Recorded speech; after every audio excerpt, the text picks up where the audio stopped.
North இருக்கக்கூடிய ஊடகங்கள் வந்து இந்த டெம்பிள் விஷயம்னு வந்துச்சு அப்படின்னா உடனே ஃபேக்ட் செக்கிங்க்கு இறங்கிடுவாங்க. களத்துக்கு போய் கோயிலுக்கு என்ன ஆச்சு அப்படின்னு இறங்கிடுவாங்க. இப்படி ஒரு கோயில் மேட்ரு போயிட்டு இருக்குது, யாருமே இறங்கலையே அப்படின்னா मंदिर का इतिहास 1400 साल पुराना है। सिर्फ और सिर्फ आरएसएस को पार्किंग चाहिए, सिर्फ पार्किंग के चक्कर में इस मंदिर को तोड़ा जाता है। எவனை கேட்டாலும் 50 வருஷம் இருக்கேன்றான், 100 வருஷம் இருக்கேன்றான். எதுக்கு இப்படி உட்காந்துக்கிட்டு யாரெல்லாம் இப்படி வந்து இல்லீகலா இருக்கிறாங்கன்னு எங்களுக்கு தோணுதோ அவங்க எல்லாருக்கும் நாங்க நோட்டீஸ் கொடுப்போம். நீ யார் நோட்டீஸ் கொடுப்போம்? இன்னைக்கு சில பேர் வந்து அப்படி மேலையும் சைட்லையும் பார்த்துக்கிட்டு ஆர்எஸ்எஸ் ஒழுக்கமானவர்கள், அதை பற்றி நீங்கள் சந்தேகப்படக்கூடாது அப்படின்லாம் நிறைய பேர் சொல்றாங்கல்ல. குடிச்சிட்டு வந்து பாட்டில் எடுத்து வீசி வீட்டு வாசல் உட்காந்து கலவரம் பண்ணிட்டு இருக்கிறாங்க ஆர்எஸ்எஸ் காரன். இந்த பிரச்சனை நடக்கிற இடத்துல கிட்டத்தட்ட ஒரு ரவுடி கும்பல் வந்து ஒரு இடத்த ஆக்கிரமிப்பு பண்ண வராங்க. ஆமா, அப்படின்றப்போ அவங்க என்னெல்லாம் கலாட்டா பண்ணுவாங்களோ, எப்படிலாம் லீகலாவும் பிரச்சனை பண்றது, ரவுடி சம்பவம் பண்றது, இதெல்லாம் பண்ணிட்டு இருக்காங்க. ஆமா, இதுல ஒரு முரண்பாடு இருக்கு. ஆர்எஸ்எஸ் வந்து திருப்பாளர்களோட மத வழிபாடுகளை இடிக்கிறது, அதை இடிச்சுட்டு அதை வந்து இந்து கோயில் கட்டுறது அப்படின்றது தான் அவங்க மேல வைக்கப்பட்ட விமர்சனம். ஆனா இப்போ வந்து ஏன் அவங்க போய் இப்போ இந்து மதத்தோட கோயில்களையே இல்ல இந்து மதத்தை சார்ந்தவங்க குடியிருக்கிற பகுதிகளே ஏன் அவங்க இடிக்க போறாங்க? ஆலயத்தை பாதுகாப்போம்னு தான்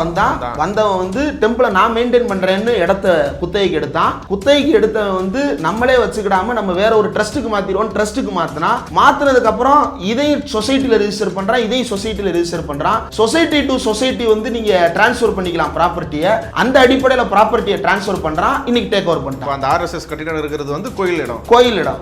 அதை இப்போ இவங்க தான் ஆக்கிரமிச்சிருக்காங்க. அப்ப சுத்தி இருக்கிறதெல்லாம் இவங்க என்க்ரோச்மென்ட் சொல்லி தூக்குறாங்க. ஆமா, அதேதான் திருப்பரங்குன்ற மலையிலையும்.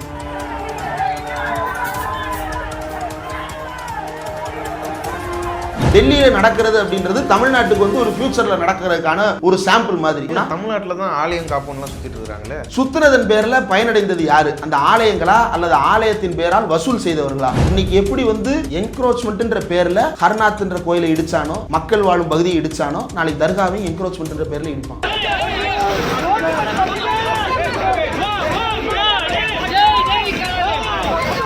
வெறும் வந்து தர்காவை அப்புறப்படுத்துது அப்படின்றது மட்டும் இல்லாம ஆர்எஸ்எஸ் கட்டுப்பாடு கீழ் அந்த கோயில்களை கொண்டு வருது, அந்த இடத்த கொண்டு வருதுன்றதான். இப்படி இந்தியாவுக்கு உயிர் நாடி அயோத்தின்னு கண்டுபிடிச்சு அங்க போய் ஒரு குண்டு வச்சானோ, அதே போல தமிழ்நாட்டுக்கு உயிர் நாடி மதுரைன்றதை தெரிஞ்சுக்கிட்டு தான் மதுரையில வந்து இவன் வந்து குத்த வச்சு உட்கார்ந்து இருக்கிறான். ஒருத்தன் வந்து எச்ச இலையில உருண்டு பிறல்றது வந்து தர்மப்படி உருள்றா, அதை போய் நீங்க கேள்வி கேட்கலாமா? மத உரிமை அது. ஆமா, அதே மத உரிமை இவர் உருண்டு காட்டுவார்.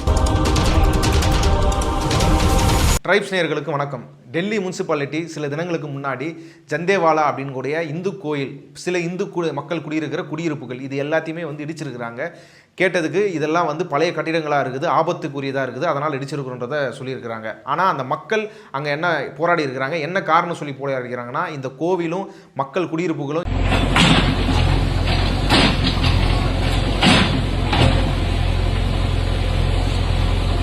இடிக்கப்பட்டதுக்கான காரணம் வந்து அங்கே இருக்கிற ஆர்எஸ்எஸ் அலுவலகத்துக்கு பார்க்கிங் ஸ்பேஸ் வந்து கட்டுறதுக்காக தான் இடிக்கப்பட்டிருக்குது அப்படின்னு சொல்லி போராடிட்டு இருக்கிறாங்க. இந்து கோயில்களை, இந்து மக்கள் குடியிருப்புகளை இடிக்க சொல்லி அந்த வேலையை பார்த்ததே வந்து ஆர்எஸ்எஸ் காரர்கள் தான் அப்படின்னு சொல்லி அங்கே இருக்கிற மக்கள், இந்து மதத்தை சேர்ந்த மக்கள் வந்து போராடிட்டு இருக்கிறாங்க. சபிகோ ஜெய் ஸ்ரீராம். ये हिंदू टेम्पल है आपका अपना झंडे वालान मंदिर में, और ये आरएसएस की बिल्डिंग है जहाँ पर अपना झंडे वालान मंदिर में। ये मंदिर का इतिहास 1400 साल पुराना है। सन 1947 से हम यहाँ बैठे हैं और यहाँ पे मंदिर की सेवा कर रहे हैं। सभी श्रद्धालु सेवादारों को दिखाइए, सभी श्रद्धालु सेवादार यहाँ पे वेट कर रहे हैं कि किसी तरीके से कि आरएसएस कार्रवाई रुके। सिर्फ और सिर्फ आरएसएस को पार्किंग चाहिए, सिर्फ पार्किंग के चक्कर में इस मंदिर को तोड़ा जाता है। क्या सही है? 1400 साल पुराना मंदिर सिर्फ पार्किंग के लिए तोड़ा जा रहा है। श्री राम मंदिर बना था अयोध्या में, पूरे हिंदुस्तान ने देखा था। मोदी जी की, योगी जी की फोटो हर जगह आई थी, और आज मंदिर टूट रहा है। कहाँ है इनकी फोटो? உண்மையிலே அந்த இந்து கோயிலும் குடியிருப்புகளும் இடிக்கப்பட்டதுக்கான காரணம் என்ன, ஆர்எஸ்எஸ்க்கும் இந்த பிரச்சனைக்கும் இருக்கிற தொடர்பு என்ன, ஆர்எஸ்எஸ் கட்டிடமே அங்கே கட்டப்பட்டதே முறைகேடாக தான் கட்டப்பட்டிருக்குது, அதுக்கான விதையை போட்டது, அடிக்காலம் நட்டினதே வந்து கோல்வால்கர் தான் உங்களால் நம்ப முடியுமா? உண்மை தான். டெல்லியில் நடக்கக்கூடிய இந்த பிரச்சனைக்கும் இங்கே இருக்கிற திருப்பரங்குன்றத்துக்கும் ஒரு தொடர்பு இருக்குது. இதெல்லாம் பற்றி தான் இந்த வீடியோவில் நம்ம இன்னைக்கு பேச இருக்கோம். இது குறித்து பேசுறதுக்காக பத்திரிகையாளர் இந்திரகுமார் தேரடி அவர்கள் இணைந்துள்ளார். வாருங்கள், அவரோடு பேசுவோம். வணக்கம். டெல்லியோட முனிசிபாலிட்டி வந்து டெல்லியோட ஆர்எஸ்எஸ் அலுவலக பக்கத்தில் இருக்கக்கூடிய ஒரு கோவில், ஜந்தேவாலா கோயில் அப்படின்ற ஒரு கோயிலை வந்து இடிச்சிருக்கிறாங்க. அதுக்கு காரணமாக வந்து அது ரொம்ப பழமை வாழ்ந்த கட்டிடம், அதாவது அதனால் எதனா ஆபத்து ஏற்படலாம், அதனால் அது இடிஞ்சூழல் நிலைமை இருக்குன்றதுனால அதை அப்புறப்படுத்துகிற வேலையில் அந்த கட்டிடம் மட்டும் இல்லாமல் பல கட்டிடங்களில் அந்த ஏரியாவில் வந்து இடிக்கிறதா அனௌன்ஸ்மெண்ட் கொடுத்து ஏற்கனவே நோட்டீஸ் கொடுத்து லீகலாக ப்ராப்பராக அந்த அடிப்படையில் அது இடிச்சிருக்கிறாங்க. ஆனால் இன்னைக்கு சமூக வலைதளங்களில் வைரலாக வந்து சில வீடியோக்கள் பரவிட்டு இருக்குது. அந்த கோயில் இடிக்கப்படுற வீடியோவை இல்லை இடித்து முடிச்சிருக்கிற அந்த வீடியோவை போட்டு இந்த கோயில் வந்து எதுக்காக இடிக்கப்பட்டதுன்னா ஆர்எஸ்எஸோட அலுவலகத்துக்கு பார்க்கிங் ஸ்பேஸ்க்காக அது வேணுன்றதுக்காக அந்த கோயில் இடிக்கப்பட்டிருக்குது அப்படின்னு சொல்லி வீடியோக்கள் வந்து இன்றைக்கி வைரலாக பரவிட்டு இருக்குது. இது ஒரு அவதூறு அப்படின்னு சொல்லி முனிசிபாலிட்டியாக இருக்கட்டும் இல்லை பாஜக தரப்பாக இருக்கட்டும் இவங்க இதை சொல்லிட்டு இருக்கிறாங்க. நீங்கள் ஏற்கனவே அந்த அலுவலகம் எப்படி உருவாக்கப்பட்டது, அதில் இருக்க மோசடி என்ன அப்படின்றதெல்லாம் ஏற்கனவே நீங்கள் கூட்டங்களில் பல இடங்களில் நீங்கள் அதை பேசியிருக்கிறீங்க. அதனால் எது உண்மை, அங்கே என்ன நடக்குதுன்றதை பற்றி உங்ககிட்ட கேட்கலான்றது. அந்த ஆர்எஸ்எஸ் அலுவலகம் இருக்கக்கூடிய அந்த இடத்துக்கு பேர் கேசவ் கஞ்ச் அப்படின்ற இடம்.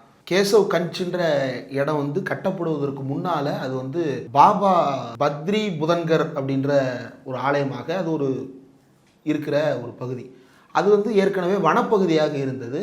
அந்த வனப்பகுதியில் பாபா பத்ரி பகத் தாஸ்ன்னு நினைக்கிறேன், அவர் வந்து அந்த பகுதியை கிளியர் பண்ணி வழக்கம் போல் என்ன நடக்கும், கனவுல சாமி வந்து அருள் பாலிக்கும், நான் அங்கே இருக்கிறேன் என்னை தோண்டி எடு மகனே அப்படின்னு ஆணையிடும். உடனே இவங்க தோண்டி எடுப்பாங்க.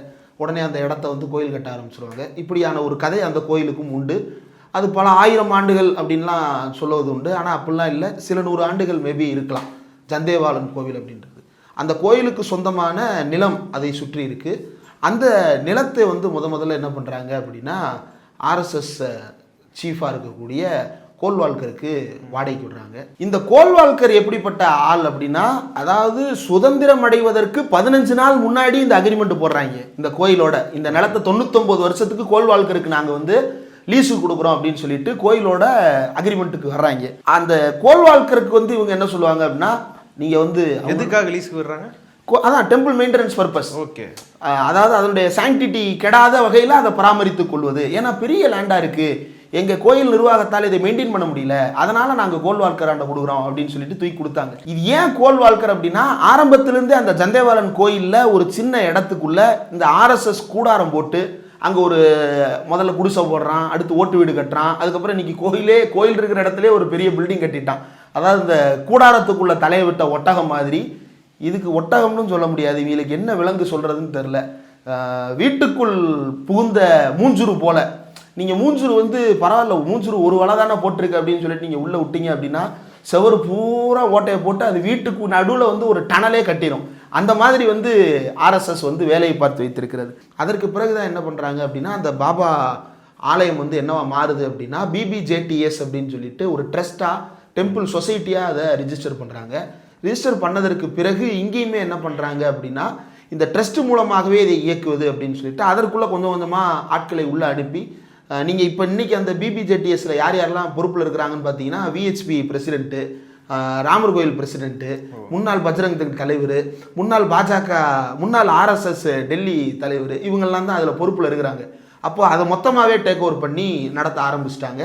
முதல்ல சின்ன சின்ன சாகாக்கள் நடத்துகிறதாக தொடங்கியது. அதற்கு பிறகு ஒட்டுமொத்தமாகவே அதை வந்து ஒரு சொசைட்டி டு சொசைட்டி டிரான்சாக்ஷனாக அதை மாற்றி இன்னைக்கு ஆர்எஸ்எஸ் தலைமையில் கட்டப்பட்டிருக்கு. அது விரிவாக அந்த காணொலி பேசியிருக்கேன். இன்னைக்கு என்ன நடக்குது அப்படின்னா, ஏன் இந்த பேக் ஸ்டோரியை மென்ஷன் பண்ண வேண்டியது இருக்குது அப்படின்னா, இந்த ட்ரஸ்ட் சார்பாக ஆர்எஸ்எஸ் கட்டிய இந்த கட்டடம் இருக்குல்ல, இந்த கட்டடம் கட்டப்பட்ட போதே அதில் வந்து பல சர்ச்சைகள் இருக்குது. அதை வைத்து தான் கேரவன் ஒரு விரிவான ஆய்வு கட்டுரையை வெளியிடுறாங்க. நேரடியாக களத்திலிருந்து அங்கே மக்கள் என்ன சொல்கிறாங்க, சுற்றி இருப்பவங்க என்ன சொல்கிறாங்க அப்படின்னு சொல்லிட்டு. அப்போது லோக்கலில் இருக்கக்கூடிய ஒரு ஆட்டோ டிரைவர், அந்த மக்கள்னா இப்போ இடிபட்டிருக்கிற இடங்கள் அதுதான் உரிமையாக உட்பட தானே. ஆமாம் ஆமாம் ஆமாம். அதில் அந்த மக்கள் எல்லோருமே என்ன சொல்கிறாங்க அப்படின்னா, இதுதான்ப்பா மோடி வீடு, இதுதான்ப்பா மோடி முடிவெடுக்கிற இடம், இங்கே தான் எல்லா முடிவுகளும் எடுப்பாங்க அப்படின்ற அளவுக்கு அந்த அலுவலகத்தை பற்றிய மதிப்பீடு மக்களுக்கு போய் சேர்ந்துருக்கு. ஆர்எஸ்எஸ் அலுவலகம் பற்றிய மதிப்பீடு மக்களுக்கு போய் சேர்ந்துருக்குது. ஏன் இடித்த இடத்த விட்டுட்டு ஆர்எஸ்எஸ் அலுவலகத்தை பற்றியே பேசுகிறீங்க அப்படின்னு கூட சிலர் கேட்கலாம். அந்த இடித்த இடத்த வந்து நீங்கள் வந்து கேசவ் கஞ்ச் அப்படின்னு போட்டிங்கனாலே தெரியும். ஆர்எஸ்எஸ்னுடைய தலைமை அலுவலகத்தினுடைய அந்த 360 டிகிரி வியூ, ஸ்ட்ரீட் வியூலாம் கூகுள் மேப்ஸில் இருக்குது. இப்போ அதுலேயே நீங்கள் பார்த்தீங்க அப்படின்னா இது ஆர்எஸ்எஸ்னுடைய கட்டடம். இது வந்து கூகுளில் ஸ்ட்ரீட் வியூவில் போட்டிங்கனாலே இந்த இது வரும். அந்த கட்டடத்திலேருந்து ரொம்ப பக்கத்தில், அதுக்கு பக்கத்தில் என்ன இருக்குது அப்படின்னா, இப்போ இடிக்கப்பட்டதாக சொல்லப்படுற அந்த இடம் இங்கே தெரியும். இது ஏன் இதை சொல்ல வேண்டியது இருக்குது அப்படின்னா, இந்த இடிக்கப்பட்டதாக சொல்லப்படுற ஜந்தேவாலன் பகுதியில் இருக்கக்கூடிய ஹர் ஸ்ரீநாத் செக்ட் அப்படின்றவங்க வைத்திருக்கக்கூடிய ஒரு சின்ன வழிபாட்டு தலம். இந்த வழிபாட்டு தலம் தான் இடிக்கப்பட்டிருக்கிறது அப்படின்னு சொல்லி சமூக வலைதளம் முழுக்க செய்திகள் பரவுகிறது. என்ன ரொம்ப அதிர்ச்சியாக இருக்குது அப்படின்னா, எந்த பெரிய செய்தி நிறுவனங்களும் இதை வந்து கேரி பண்ணலை. இதை வெரிஃபை பண்ணலாம் அப்படின்னு போகும் பொழுது பொதுவாகவே வந்து இந்த நார்த்தில் இருக்கக்கூடிய ஊடகங்கள் வந்து இந்த டெம்பிள் விஷயம்னு வந்துடுச்சு அப்படின்னா உடனே ஃபேக்ட் செக்கிங்க்கு இறங்கிடுவாங்க. களத்துக்கு போய் கோயிலுக்கு என்ன ஆச்சு அப்படின்னு இறங்கிடுவாங்க. இப்படி ஒரு கோயில் மேட்ரு போயிட்டு இருக்குது, யாருமே இறங்கலையே அப்படின்னா அதற்கு பின்னால் வேற ஒரு கதையை நம்ம யோசிக்க வேண்டியது இருக்குது. இப்போ இந்த இடம் இடிக்கப்பட்டதா இல்லையா, அதை முதல்ல பேசலாம்.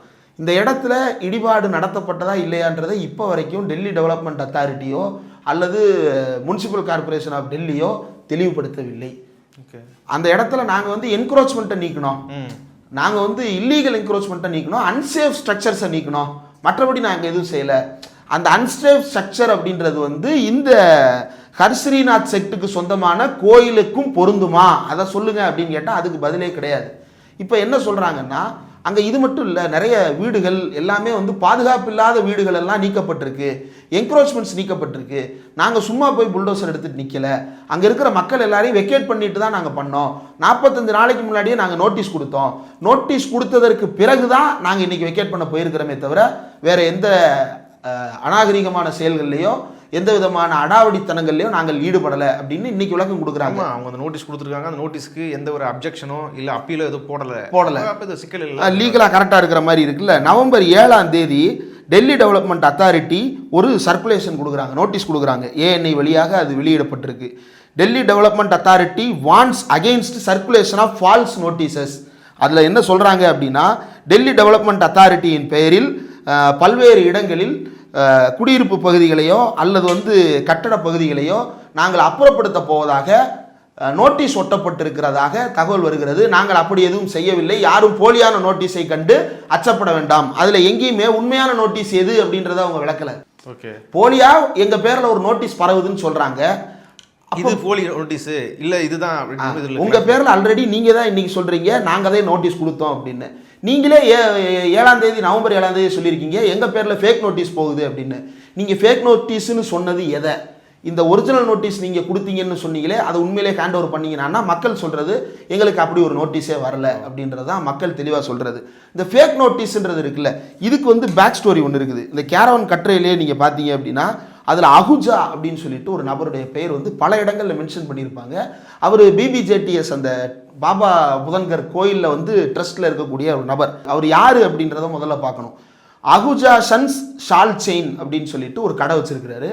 இந்த நிறுவனம் நடத்திக்கிட்டு இருக்கிற இவர் வந்து டிமானிட்டைசேஷன் செய்யப்பட்ட நேரத்தில் பழைய ரூபாய் நோட்டுகள் 17 கோடி ரூபாயை பேங்கில் ஒரே நேரத்தில் டெபாசிட் பண்ணவர். அவர் பேரில் ஏற்கனவே விசாரணை நடத்தப்படுவதாகவெல்லாம் தகவல் சொல்லப்படுகிறது. யாரால? அவங்க தரப்பாலே சொல்லப்படுகிறது. 17 கோடி ரூபாய் டிமானிட்டைசேஷன் நேரத்தில், பண மதிப்பிழக்க செய்யப்பட்ட நேரத்தில் பழைய ரூபாய் நோட்டுகள் 17 கோடி ரூபாய்க்கு டெபாசிட் பண்ணியிருக்கிறதா இவர் மீது புகார் இருக்கிறது. இவர் எப்படி 17 கோடி ரூபாயை இப்படி கொடுத்துட்டு இன்னும் வெளியே சுற்றிட்டு இருக்கிறாருன்னா, நம்ம ஓப்பனாக தெரிஞ்ச விஷயம்தான். அவர் டெல்லியினுடைய ஆர்எஸ்எஸ் தலைவராக செயல்பட்டவர், டெல்லி பிராந்தியத்தினுடைய ஆர்எஸ்எஸ் தலைவராக செயல்பட்டவர் தான் இந்த அகுஜான்ற நபர். இந்த அகுஜான்ற நபர்கிட்டையுமே இந்த கேரவன் கட்டுரை எழுதுறதுக்கு முன்னாடி போய் இன்டர்வியூ பண்ணுறாங்க, பேசுகிறாங்க. நமக்கு இன்வெஸ்டிகேஷன் எப்படி நடக்கும்னு தெரியும் ஜேர்னலிசமாக. இப்போ இதில் அவர் அகுஜா வந்து என்னென்னலாம் சொல்கிறாரு அப்படின்னா, அவர் பயன்படுத்துகிற சில வார்த்தைகள் பாருங்கள். இந்த ஏரியா ஃபுல்லாக வந்து எல்லாம் ஆக்கிரமிப்பாளர்களாக இருக்கிறாங்க, வந்தேரிகளாக இருக்கிறாங்க, இந்த ஆக்கிரமிப்பாளர்களெல்லாம் நீக்கணும் அப்படின்னு சொல்லிட்டு அவர் பேசுகிறாரு. எப்படி நீங்கள் ஆக்கிரமிப்பாளர்னு சொல்கிறீங்க? ஆமாம், யாரோ வந்து எங்கெங்கேயோ அவங்க பாட்டு உட்காந்துக்கிட்டு நீங்கள் வேணால் கேளுங்களேன், யாராவது ஒருத்தரை போய் கேளுங்களேன், 50 வருஷமாக நான் இங்கே இருக்கேன்னு சொல்லுவான். அவன் உண்மையிலே 50 வருஷமாக அங்கே இருக்கிறவன் 50 வருஷமாக இருக்கேன்னு தானே சொல்லுவான். இவர் அதையெல்லாம் இழிவாகவே பேசிட்டு வர்றாரு. அப்போ தான் ஓம் பிரகாஷ் அப்படின்னா அந்த பகுதியினுடைய குடியிருப்பு வாசி, அவருக்கு வயது 60. அவர் ஒரு வீட்டில் தன்னுடைய குடும்பத்தோடு வசித்து வருகிறார். அவர் என்ன புகார் சொல்கிறாரு அப்படின்னா, தொடர்ந்து எங்கள் வீட்டை விற்றுவிட சொல்லி எங்களுக்கு நெருக்கடி கொடுக்கிறார்கள். யாரால? ஆர்எஸ்எஸ்.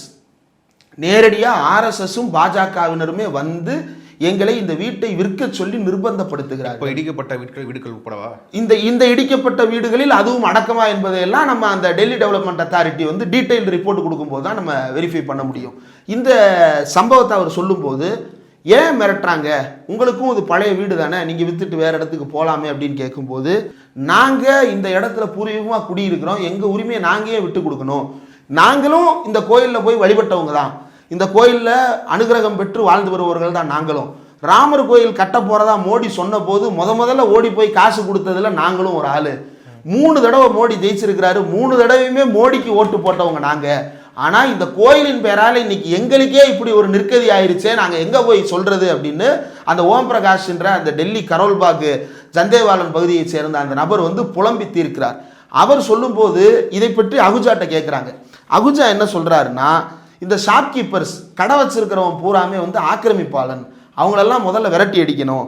அதுக்கப்புறம் நான் 100 வருஷமாக இருக்கேன் 50 வருஷமாக இருக்கேன்னு சொல்கிறவன் பூரா நான்சென்ஸ், அவன் பூரா வந்து அறிவில்லாதவன், எவனாவது இங்கே இருப்பானா பாருங்க, நீங்களே பாருங்க, இங்கே வீடை பாருங்க, இதெல்லாம் வீடா, இப்படி ஒரு வீட்டில் அவன் எது குடியிருக்கணும், காலி வந்துட்டு போக வேண்டியது தானே, இப்படியே பேசுறாரு. பேசுறது மட்டும் இல்லாமல் யாரை வேணாலும் கேளுங்க, எவனை கேட்டாலும் 50 வருஷம் இருக்கேன்றான் 100 வருஷம் இருக்கேன்றான். எதுக்கு இப்படி உட்காந்துக்கிட்டு இவங்களை என்ன செய்யலாம் அப்படின்னு பேசும்போது, யாரெல்லாம் இப்படி வந்து இல்லீகலாக இருக்கிறாங்கன்னு எங்களுக்கு தோணுதோ அவங்க எல்லாருக்கும் நாங்கள் நோட்டீஸ் கொடுப்போம். நீ யார் நோட்டீஸ் கொடுக்க? ஓகே, இவங்களுக்கு முதல்ல என்ன பிரச்சனை, ஏன் அவங்க காலி போகணும் இவங்க நினைக்கிறாங்க? ஏன்னா ஆர்எஸ்எஸ் தலைமையிடம் அங்கே கட்டப்படும் பொழுது சுற்றி இருக்கக்கூடிய பல பகுதிகளையும் சேர்த்து ஆக்கிரமிக்கின்ற ஒரு வெறியோட தான் அவங்க ஆக்கிரமிப்பாங்க. ஒரு மன்னராட்சி காலத்தில் வந்து எப்படி இடத்த பிடிக்க போயிட்டோம் அப்படின்னா சுற்றி இருக்கக்கூடிய எல்லாத்தையும் சேர்த்து கவர் பண்ணுற வேலையை பார்ப்பாங்களோ அதே வேலையை தான் ஆர்எஸ்எஸும் செய்திருக்கிறது. அந்த அலுவலகத்தை கட்டுறது மட்டும் இல்லை, அந்த பகுதியவே அவர்களுடைய பகுதியாக கண்ட்ரோலாக மாற்றுவது அப்படின்றது தான். டெல்லியில் நேஷனல் கேபிட்டல் டெரிட்டரின்றது தனியாக எப்படி இருக்குதோ அதே போல் ஆர்எஸ்எஸ் டெரிட்டரின்னு ஒன்று உருவாக்குற ஒரு மிகப்பெரிய செயல் திட்டத்தோடு தான் அவங்க வேலை பார்த்துக்கிட்டு இருக்கிறாங்க. ஏன்னா அந்த பில்டிங் வந்து அந்த அளவிற்கான கட்டுமானங்களோடு தான் உருவாக்கப்பட்டிருக்கு.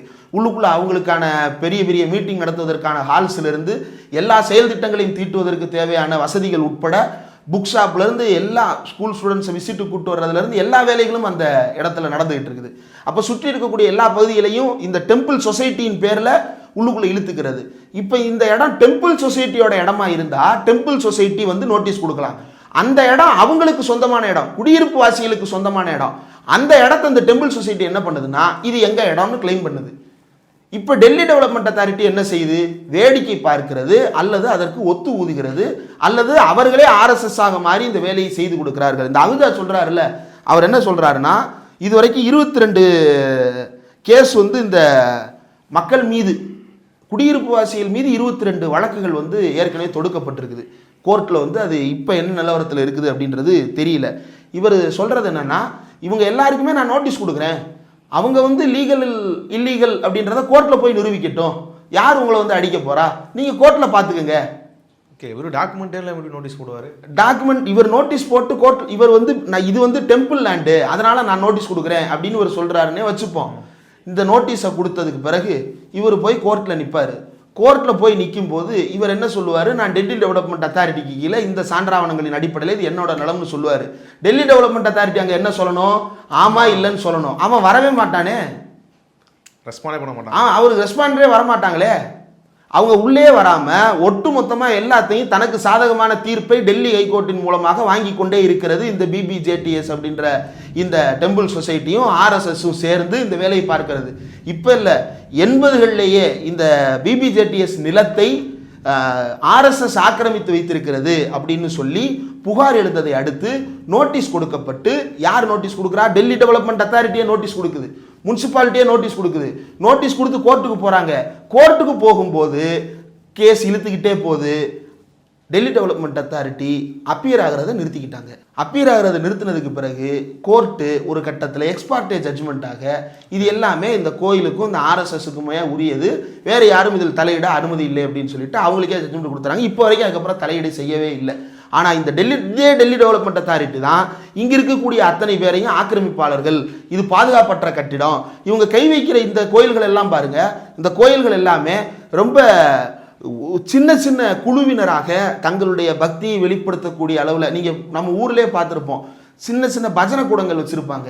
அவன் ஆர்எஸ்எஸ்ஸாகவும் இருக்க மாட்டான், மேல்முருகத்தூர் அம்மாவாகவும் இருக்க மாட்டான், வேலூர் அம்மாவாகவும் இருக்க மாட்டான், எதுவுமே இருக்க மாட்டாங்க. இவங்களா ஒரு 4-5 பேர் சேர்ந்து குடும்பமாக சேர்ந்து அங்கங்கே சில பஜனையை நடத்துவாங்க, சிவராத்திரி கொண்டாடுவாங்க. இந்த மாதிரி வந்து அந்தந்த பகுதியில் இருக்கக்கூடிய பிற்படுத்தப்பட்டோர் ஒரு சிலர் ஒன்றா சேர்ந்து ஒரு சில வழிபாடை பின்பற்றுறாங்க.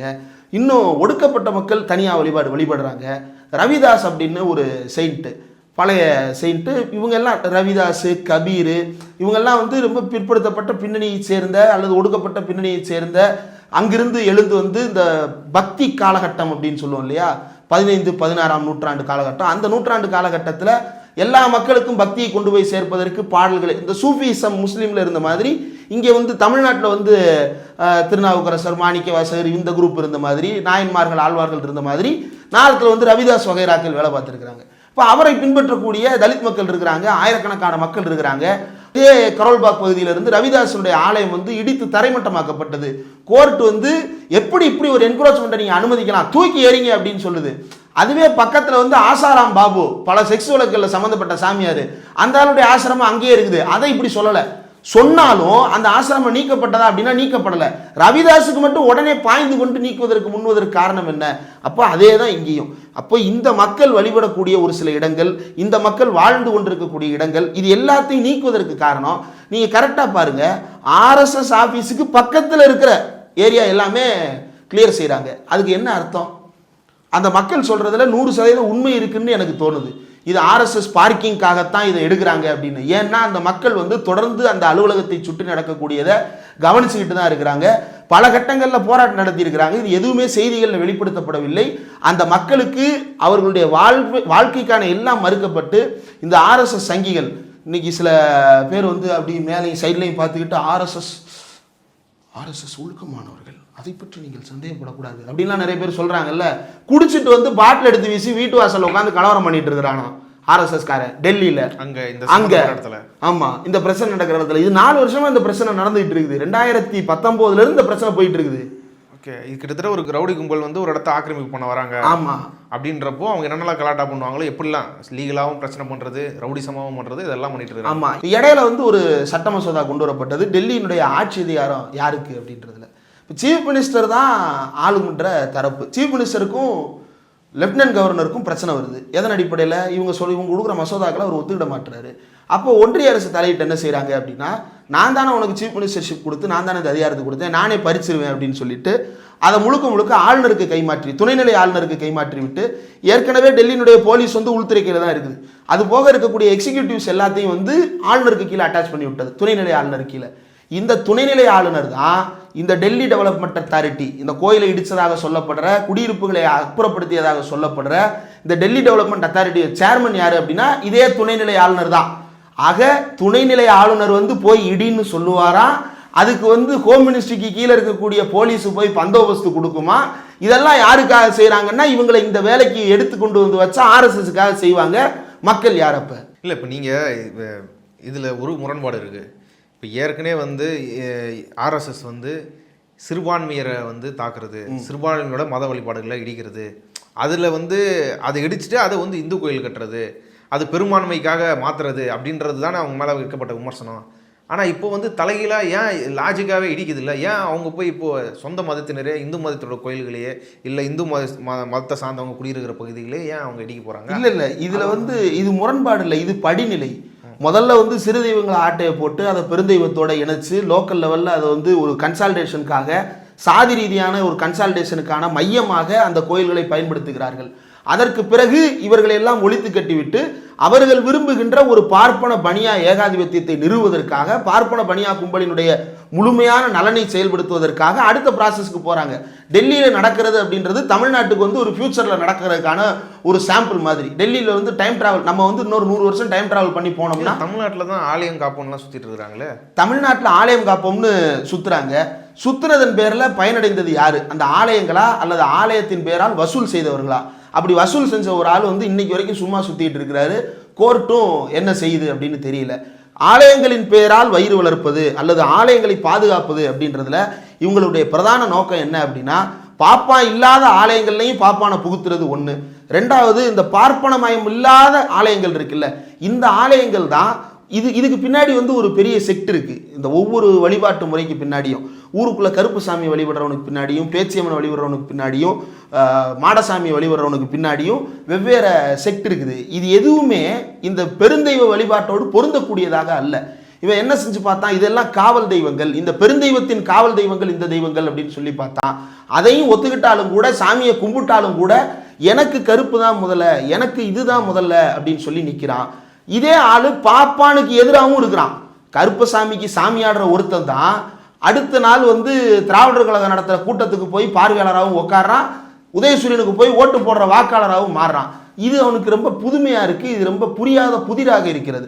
அப்போ இதை உடைக்கணும் அப்படின்னா இந்த பார்ப்பன ஆதிக்கத்தை இந்த இடத்துக்குள்ளே எப்படி நுழைப்பது, அல்லது இவர்களே பார்ப்பனரை ஏற்றுக்கொள்ளுகின்ற நிலைக்கு எப்படி தள்ளுவது, அந்த வேலையை தானே கலாச்சார ரீதியாக தொடர்ந்து அவன் செஞ்சுட்டு இருக்கிறான். எல்லா வேலை வாய்ப்புகள்லையும் அதே வேலையை தானே செஞ்சுட்டு இருக்கிறான். அப்போ அதனுடைய நீட்சியாக தான் இதை பார்க்கணும். இந்த சிறு வழிபாடுகள் எல்லாத்தையும் ஆரம்பத்தில் ஆதரிப்பது போல தோன்றினாலும் இதை தான் தமிழ்நாடு ஆரம்பத்திலிருந்தே எச்சரித்தது. பெரியார் ஆரம்பத்திலிருந்து எச்சரித்தது தான். தோப்பா ரீசெண்டாக அவருடைய ஆய்வுகளில் பல இடங்களில் எச்சரித்தது இதுதான். இவன் வர்றது எல்லாமே வந்து இதுக்கு தான். இதை முதல்ல ஆட்டையை போடுறது, அதுக்கு பிறகு எல்லாத்தையும் ஒன் அட் அ டைம் அப்படின்னு சொல்லிட்டு அங்கே போய் அட்டாச் பண்ணுறது தான் இவனுடைய நோக்கமே. அதை தான் டெல்லியில் பண்ணி வச்சிருக்கிறான். இப்போ இதுதான் அப்படியே வந்து நீங்கள் அயோத்தியில் நடந்ததும் இதுதான். அயோத்தியில் வரலாறு தெரிஞ்ச காலத்திலிருந்து அங்கே ஒரு இந்து போய் வழிபாடு நடத்தியதாக ஏதாவது சான்றாதாரம் இருக்குதா அப்படின்னா எதுவுமே கிடையாது. அதை கோர்ட்டும் சொல்லிடுச்சு, அதை கோர்ட்டும் ஒத்துக்கிடுச்சு. ஃபைனல் ஜட்ஜ்மெண்ட்லேயே அதை ஒத்துக்கிட்டாங்க. கீழே வந்து ஸ்ட்ரக்சர்ஸ் இருக்குதா அப்படின்னு கேட்டால் ஸ்ட்ரக்சர் இருக்குது, ஆனால் அது ராமர் பிறந்ததுக்கான ஸ்ட்ரக்சரான்னு தெரியாது. ஆனாலும் நம்பிக்கையின் அடிப்படையில் அந்த இடத்த ராமர் கோயில் கட்டுவதற்கு ஒதுக்கி கொடுப்பது அப்படின்னு சொல்லி ஒரு தீர்ப்பு வந்ததில்லை. கிட்டத்தட்ட இப்போ டெல்லியில் நடந்துகிட்டு இருக்கிறதும் அதே தான். கோர்ட் என்னெல்லாம் சொல்லிச்சோ அதை பூரா சங்கி சொல்கிறான். அது ஒன்றும் பழமையான கோயிலெலாம் கிடையாது, அது இவங்க ஆக்கிரமித்து கட்டிக்கிட்டது. இதே டிஆர் பாலு சொன்னார், ரோட்டோரத்தில் கோயில் பேரில் போட்டு வச்சுருக்கிறாங்க, நாங்கள் வந்து அவனுக்கு நல்ல கோயிலாக தள்ளி கட்டி கொடுத்துட்டு அந்த ரோட்டை அகலப்படுத்துகிறோம் அப்படின்னு சொன்ன போது கோயிலை இடிக்கிறார் டிஆர் பாலு, கொந்தளிச்சான். இன்னைக்கு இந்த கோயிலை இடிக்கிறாங்க. இவங்க சொல்ற காரணம் எல்லாம் பாபர் மசூதிக்கு சொன்ன அதே காரணத்தை தான் இப்போ இவங்க சொல்றாங்க. அதே தான் பாபர் மசூதிக்கு நம்ம என்னெல்லாம் சொன்னோமோ இன்னைக்கு இந்த ஹர்நாத் கோயிலுக்கு அவன் அதெல்லாம் சொல்றான். அதே அப்படியே நீங்க கட் பண்ணீங்க அப்படின்னா திருப்பரங்குன்றத்தில் இன்னைக்கு நடந்துகிட்டு இருக்கிறதும் அதே தான். இது எல்லாத்துக்குமே நீங்க பாருங்க, இன்னைக்கு நடக்கிற இந்த நவம்பர் 29ஆம் தேதி ஆரம்பிச்ச இந்த ஆக்கிரமிப்புகளை அகற்றும் பணி, இதுக்கு துணை நிற்பது நீதிமன்றம் தான். பாபர் மசூதியை ஆட்டையை போட்டு இடித்து தரமட்டமாக்கி அதில் ராமர் கோயில்னு ஒன்று கட்டுறதுக்கு உறுதுணையாக நின்று எல்லா வேலைகளையும் முன்னின்று காப்பாற்றி கொடுத்தது நீதிமன்றம் தான். அதே நீதிமன்றம் தான் இன்னைக்கு திருப்பரங்குன்றத்தையும் ஆர்எஸ்எஸ் கைகளுக்கு மாற்றி கொடுப்பதற்காக வேலை பார்த்து கொண்டிருக்கிறது. கார்த்திகை தீபம் ஏற்றுறதுக்கு அனுமதி கொடுத்திருக்கிறார்கள் அப்படின்னு தர்கா பக்கத்தில் இருக்க இதில் தர்காக்கு பக்கத்தில் இருக்கக்கூடிய அது ஒரு வந்து மயில்கல், அது ஒரு தீபம் ஏற்றுற இது கூட மயில்கல்னு இன்னைக்கு எக்ஸ்போஸ் பண்ணிட்டு இருக்கிறாங்க. ஆமாம், இதில் ஹைலைட் என்ன அப்படின்னா நமக்கு விவரம் தெரிய அங்கே போய் அப்படி விளக்கேற்றினதாக எதுவுமே கிடையாது. இவனுக்கு தான் அந்த பிரச்சனையை ஆரம்பிக்கிறதே. கோயிலில் வந்து விளக்கேற்றணும், நாங்கள் மலைக்கு மேலே விளக்கேற்ற போகிறோம். எப்பா கோயிலே மலைக்கு கீழே இருக்குப்பா, மலைக்கு மேலே இருக்கிறது காசி விஸ்வநாதர் கோயில் தானே. நீங்கள் இன்னும் போய் பார்த்தீங்க அப்படின்னா தமிழ்நாடு தொல்லியல் ஆய்வுகள்லேயே கூட தகவல் இருக்குது. அந்த முருகன் கோயில் வந்து இதற்கு முன்பு சமணப்படுகையாக இருந்ததற்கான சான்றுகள் தான் அதிகம் அப்படின்னு சொல்லுவாங்க. நீங்கள் திருப்பரங்குன்றம் எனக்கு தெரிஞ்சு இதை பேசுகிற சங்கியும் சரி அல்லது ஆதரவாக பேசுகிற நம்மாட்களுமே சரி யாருமே திருப்பரங்குன்றம் கோயிலுக்கு போயிருக்கவே மாட்டாங்க. உள்ள தயவு செய்து போய் பார்க்கணும். ஒரு ஆலயம் அப்படின்னு சொல்லிட்டு நாம் பார்க்குறோம் இல்லையா, திராவிட கட்டிடக்கலை கொண்ட ஒரு கோயில் அல்லது வடக்கு கட்டிடக்கலை கொண்ட ஒரு கோயிலாக கூட இருக்கட்டுமே, அது எதோடும் தொடர்பில்லாததாக திருப்பரங்குன்றம் கோயில் இருக்கும். நீங்கள் அந்த கோயிலே வந்து ஒரு மலைக்கு நடுவில் குடஞ்சி கட்டின ஒரு காம்ப்ளெக்ஸ் மாதிரி இருக்கும். படியேறி தான் போகணும். ஒவ்வொரு செக்மெண்ட்டுக்கும் நீங்கள் படியேறி தான் போகணும். ஃப்ளாட்டாக எதுவுமே இருக்காது. அதே போல் முருகன் சந்நிதி இருக்குல்ல, அந்த சந்நிதி வந்து நீங்கள் பார்த்தீங்க அப்படின்னா இப்போ இருப்பது போல் ஒரு குடைந்து செதுக்கி ஓரம் கட்டப்பட்ட ஒரு கற்ப கிரகம் அங்கே இருக்குமா அப்படின்னா அப்படி கிடையாது. அங்கே என்ன இருக்கும் அப்படின்னா நீங்கள் இப்படி நிற்கிறீங்க அப்படின்னா இதுதான் முருகன் அப்படின்னு சொன்னால் தான் உங்களுக்கு தெரியும். அந்த இடத்துல வந்து ஒரு லைட்டாக ஒரு பள்ளம் இருக்கும், அதில் வந்து அப்படி செதுக்கி இருப்பாங்க.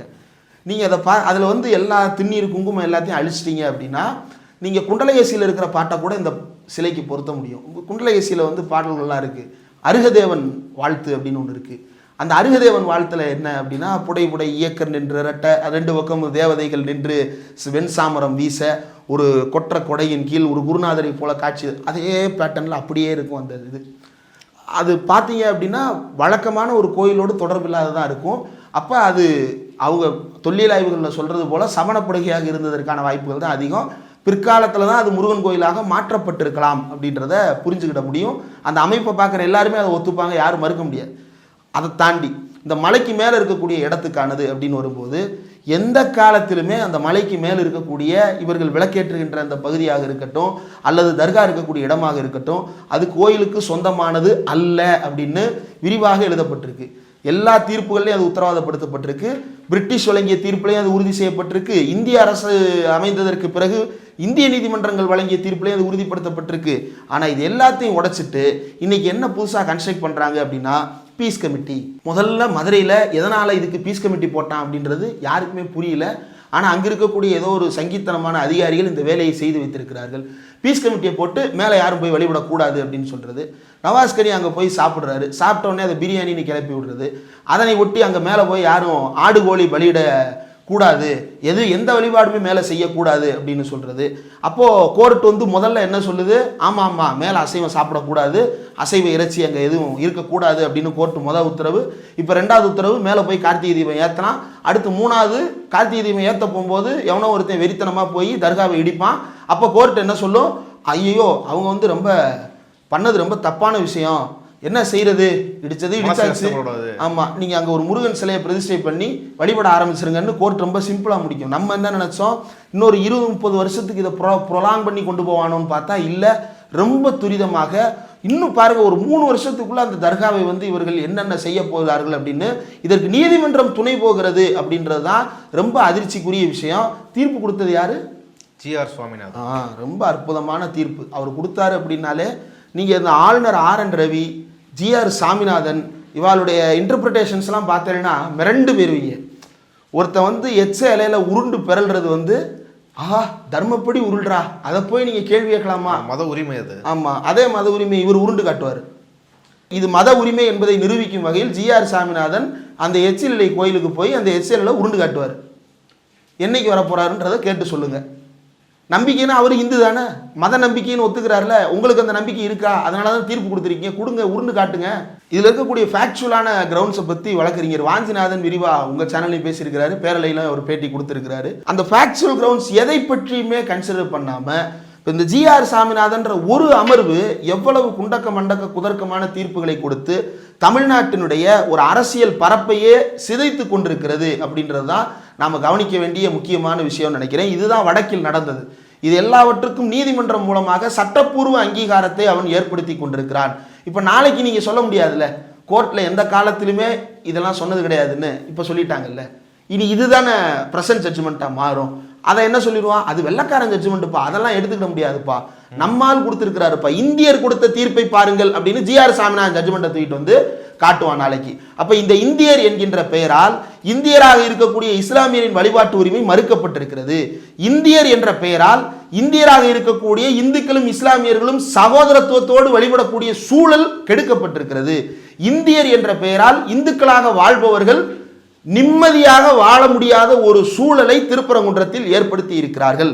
இந்த தேசியவாதத்தின் பெயரால் இங்கு இருக்கக்கூடிய சாமானியர்களுடைய வாழ்க்கையை நசுக்க பார்க்கிறார்கள். இந்த கோயிலுக்கு இப்போ நாளைக்கு வரப்போறான் பூரா பாருங்க, பூரா சங்கியா வரப்போறான், வந்து நின்று ஹே ஹே ஹேன்னு கோஷம் போடுவான், அதற்கு பிறகு கலவரம் பண்ணுவான். யாரோ ஒருத்தர் டென்ஷனாகி கள்ள தூக்கி எரிஞ்சிட்டா போதும், அதற்கு பிறகு அதை என்னவாக வேண்டுமானாலும் மாற்றுவதற்கு அவன் தயாரா இருக்கிறான். எலெக்ஷன் நெருங்குது, அதை தான் இன்னும் கவனிக்க வேண்டியது இருக்கு.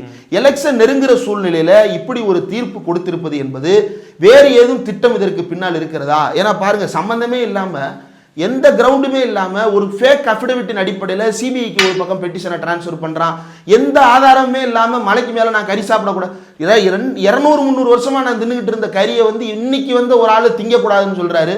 இதெல்லாம் எப்படி பொறுத்துக்கிட்டு போறது அப்படின்றது தான் தமிழர்கள் முன்னால் வைக்க வேண்டிய அடிப்படையான கேள்வி. அப்போ டெல்லியில் ஆக்கிரமிப்பை அகற்றுகிறார்கள் இல்லையா, அதே தான் இன்னைக்கு வந்து முருகன் அப்படின்னு சொல்லிட்டு நான் வருவான், நாளைக்கு சுப்பிரமணியரா மாற்றுவான், அதற்கு பிறகு அதை ஆர்எஸ்எஸ் கூடாரமாக மாற்றுவான், அதுக்கு பிறகு சாகால வச்சு பயிற்சி கொடுப்பான், நம்மளை பூரா அதுக்கு அடியாலாம் மாற்றுவோம். இப்போ டெல்லியில் வந்து கோயில் இடத்த நிர்வாகம் பண்ண வந்து அந்த கோயில் சொத்தை பாதுகாக்க வந்து அந்த கோயில் சொத்தையே இப்போ ஆர்எஸ்எஸ் ஆட்டையை போட்டுருக்கு சொல்ல வரீங்க. ஆலயத்தை பாதுகாப்போம்னு தான் வந்தவன் வந்து டெம்பிளை நான் மெயின்டைன் பண்ணுறேன்னு இடத்த குத்தகைக்கு எடுத்தான்.